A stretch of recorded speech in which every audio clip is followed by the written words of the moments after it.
All right, welcome back to Ballroom Feed, and we're doing another wedding dance video. So this question is, how long should my wedding dance be? So most people don't think about this in the very beginning, but having a full song is on average about 3.5 minutes, which can be kind of a long time to dance, especially if you're doing like a full choreography or even if you're just doing leading and following. It just is a long time to kind of be out there on your own and dancing in front of people, especially if that's not in your comfort zone. Also, if it's too long, sometimes it can drag on for not only yourselves, but the people watching you.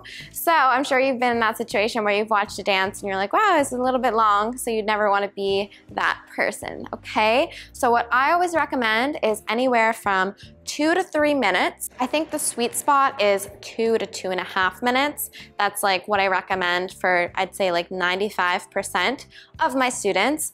But some people are really wanting the full song, which could be around 3 minutes, which is also doable. Any longer than 3 minutes really starts to drag, and it's really hard to be kind of exciting at that point for not only the audience, but for yourselves, okay? So what you can do is either ask us what we recommend, or you could kind of pick out the parts in the song that really are meaningful to you, or maybe you like better. So some people just start at the beginning of their song, and then they fade out at a natural point, which means maybe the end of a chorus or anything like that will fade out the music at around 2 to 2.5 minutes. That's why there's a range, because you don't want to just like cut off the song at like halfway through the chorus, then it's kind of awkward. So there's always a nice kind of natural fading point around that time stamp.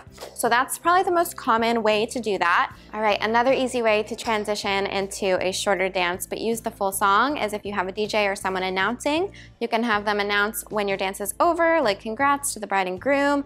We welcome everybody else to the dance floor to finish out the song, or however you want to do it, or however they say it. But basically this allows you to have only 2 to 2.5 minutes of choreography or dancing, and then everyone else joins you for the remainder of the song. So that's another easy way to do it.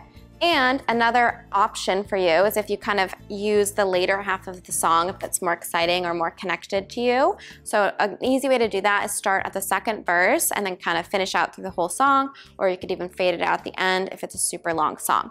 So those are easy ways to kind of have that amount of choreography but not, you know, waste the music or not have the special parts of the song that you like, okay? So if you like this video, be sure to give it a thumbs up so we know. Comment down below what you want to see next, and be sure to check out our website, ballroomfeed.com, for all of our wedding content. We have tons of stuff up there, and we'll see you guys in the next one. Bye.